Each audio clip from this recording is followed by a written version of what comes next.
at some point, I might see something and I want to walk really slow, or I want to stay there for a while, and I'm like, I'll just catch up. So then I feel like I'm actually right in the middle of like old you and you new now. Currently. Oh, that's even current better. you. Because like when I do a hike, I'm like, what am I going to see? When I do when I do on a hike, put that shit in a bag, take it out with you. Right. Don't be an asshole. Keep going. I'm like, what plants or animals are we gonna see? And then I'm like, oh, I've seen those plants and animals before. I don't need to go on this hike. But if they're like, well, there's a chance we could see a mountain lion. There's a chance we could see this really cool plant. Like, I'll go on that hike because I've never seen either of those two things. Nice. But if they're like, yeah, we're gonna see like some deer and some raccoons, it's like I see that shit all the time.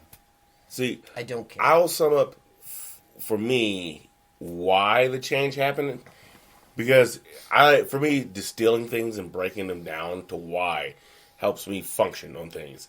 Like when I make decisions, when I think about something, I think about things for way longer than people think about it. The reason why I have a hard time debating people is because I am your clinical overthinker. I can think about something for hours in different ways, different variables, just how it happens. And so I feel like when I'm talking to people, it's just unfair because I'm like, you just thought about it as you said it. I thought about this building up for weeks, and I can talk about it for days now. Yeah. I realized that if the difference between me and there, I understand what I was doing all the things, all my hobbies for. My favorite hobby is thinking. Not necessarily about any subject, but just thinking itself. So even when I'm playing, let's say I turn on and play Madden, I'm also listening to a podcast. I'm also thinking about separate things that I want to. I need a lot of stimulation, but all that stimulation feeds. In the break of me thinking about something, I will listen to what's being said on the podcast in pieces. A lot of times I have to rewind it because I've partially been paying attention, but I need the stimulation. So for me, when I realize, I do all these things to help thought, then why am I indirectly doing what I want?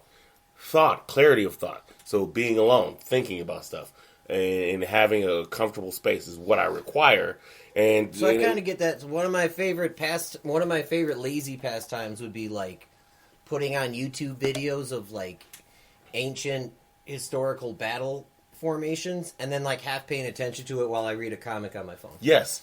So for me, and then if I hear something sounds interesting, I'll rewind it back. But for me, it's the same thing as even I'm geeky enough. If I'm watching, I like physical representation. So if I'm watching a show with guns, I have a fucking squirt gun in my hand. I'm dangerous. And I'll daydream about characters I want to write and things like that while watching the show and going back in. And I'll pause the show and just drift for a little bit. And sometimes I'll stop the show entirely, put on my headphones, listen to music, and imagine things about the character and jot them down somewhere, right? And for me, it's like that's it. And uninterrupted, the idea of thinking about things good to me. And I'll say it this way. I feel like I'm at a point in my life where existing is enough. I love that I exist.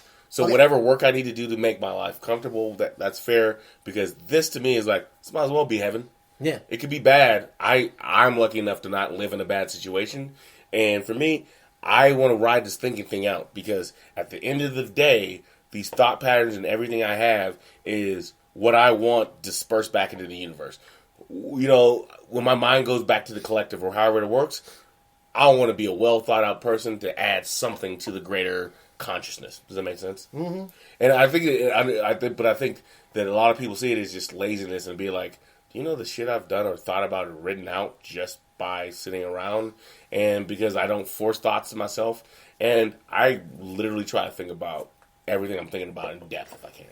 And to me, that's why I don't need to go out and do stuff, because I know what I want to be doing is thinking. And this is why I think this podcast is healthy, because this gives me a chance to do those things. Yeah.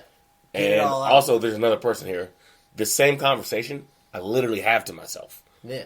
Right? I would have this conversation. No, I've literally in my head, like... So, if you had to distill yourself, you do all these things, what are you doing it for? I like just free thought. And I think it comes from this sense of, the word's called eleutheromania. A wild sensation to just be free. Right?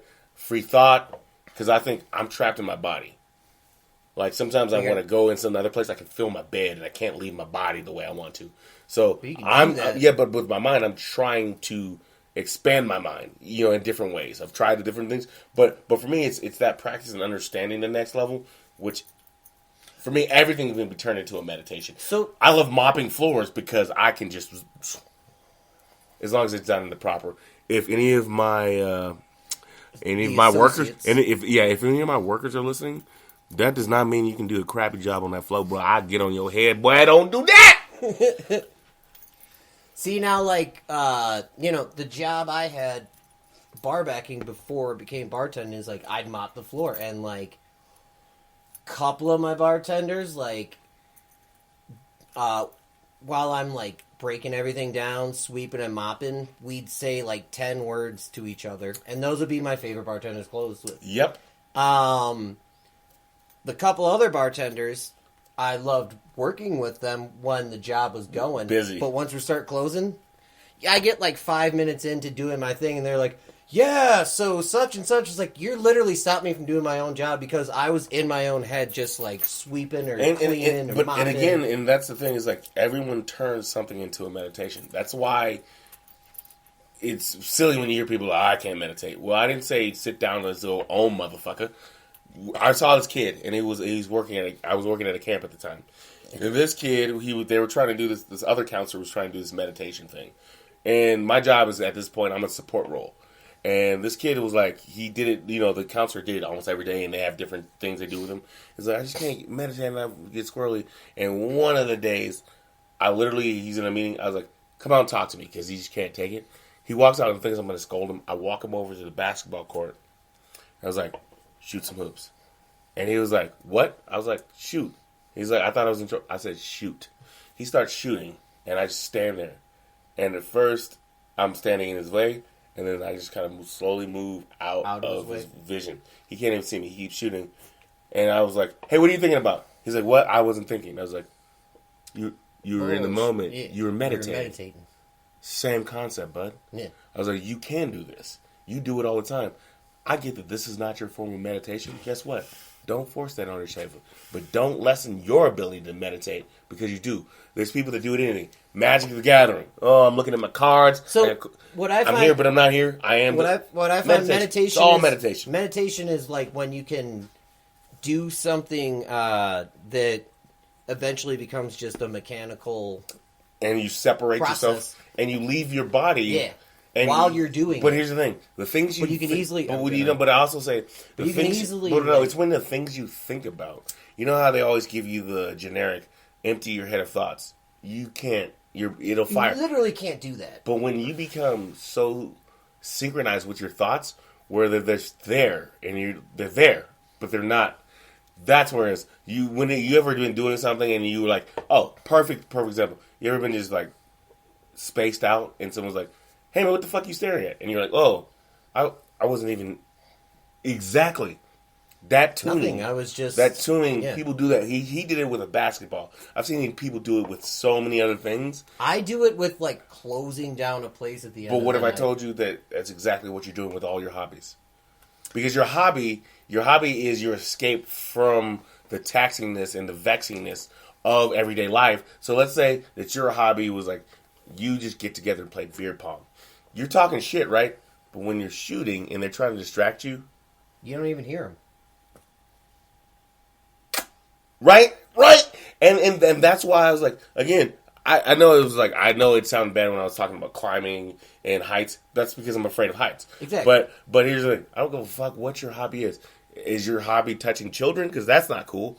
Is your hobby... Okay, as long as it's not one of these crazy extremes that I'm like, hey man, I don't know what demons in your head. God bless you, you gotta go to jail. As long as your hobbies aren't the hobbies that they used to like... God bless you, you gotta go to jail. Like, yeah. So long as your hobbies aren't those hobbies where they like you should just kill you in ancient times for doing those things, it's fine. Whatever you do is fine. Yeah, that's what I'm saying. And to me, that's what's weird is that we... And I want to say that these weird things, and I think it all connects because I'm an overthinker. The fact that we make fun of people's hobbies and these are pointless things that matter is the reason why we turn everything into some crazy debate. So, simple thing, back to the football thing real quick, and I want you to go. We're talking to the Packers thing. You know I'm on those things. everyone, what it means is like you turned the Packers into a political debate. It's not the same thing, but watch this. You're either an Aaron Rodgers fan or a Packers fan, and if you the fuck you, blah, blah, I was like, this is conservative Republicans. Wait, do we turn all our debates into these now one-sided things and these complete absolutes, which if you go to my Facebook right now, you'll see the tagline, you get to make a statement. The statement I made up on there was, absolutely no absolutes exist in existence. Right? Like, everything has a effect, which means someone tried to give me one day about, well, what about rape? Can you justify rape? It's like, I can never justify something like that. However, I do believe there's chemical imbalances that screw people up. Plus, because like how if they're raised. mental retardations and things like that, those are chemicals. We know those. And plus, that's not just like people who are born like mentally handicapped. Exactly. Like people with Down syndrome. Exactly. What I was like, okay, it was once weird, like, oh, men are attracted to men, women are that chemical imbalance that drives you to be attracted to something. No, I can't defend a pedophile. But here's the thing: I have the remorse of being like, I can understand how he became a pedophile. Well, understand. Well, that's I agree with what you're saying. But to be more clarified, I understand that they think. Yeah. But it also is like, I'm like, damn, is that a random genetic? Could that just be random me? I could just not deal with it. To me, I can't justify it. But if I can understand a demon, it's like I can be like, damn, that sucks that you. But here's the thing: you do need to go to jail. You do need to be separated. Oh, well, yeah. All those things. I hear most people like, kill them all, and I'm like, I can't say no. I can't say no. But I'm like, Jesus Christ, like these demons that people have, and it's like, I got demons. And with people like me, I feel like I got good demons. Like, I'm a fucking inebriate. I'm a loner. I could be weird. I'm creepy. I ain't rapey. Right. You know what I mean? Like, all those things, and being like, I couldn't imagine doing those things. But so yeah, I am a proponent of do need to be locked up. But damn, if we could try to help you, or also even understand where you come from, because as a child care worker, and I'll say this because I want your point of view. The biggest mistake as a manager or we were called counselor? Leads or counselor, but no, when you got higher up, you were like a head counselor or you were this or that, whatever. But in a leadership position, the worst thing you could do is close a case, process a case, what you call it. Yeah, you did this, you shouldn't have done this, but not know why the person did it. Because if we don't know why it didn't, we don't know the warning signs. We don't know how to prevent it. And if there's a logic, even if it's twisted or obscured in some way, of why they went to it, we could break down the logic to people before they get to that point. And my whole point is, again, all these things are just like, as long as your hobbies aren't crazy, it's part of that process. The things we do to stay sane. If I didn't drink a lot and smoke some weed, my ADHD would go nuts. So, my opinion on people, like, the worst people I think of when I think of criminals at all. Because most criminals... The dregs of humanity. Dregs. Yeah. My personal feeling on dregs, the people who, like, if I was in charge, they would all be sentenced to death. And every other crime would be like, well, just give us some money.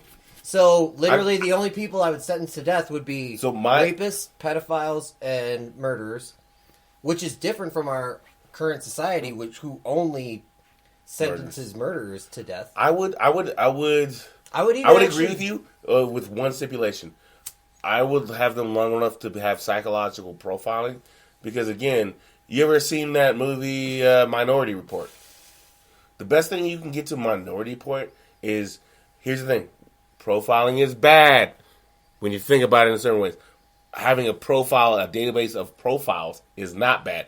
Me assuming because someone looks like a way is bad. Me understanding your criminal minds, the whole show is based on having people understand how that develops, is good. So for me, it's like, if you're telling me they did this and they were put to death, cool.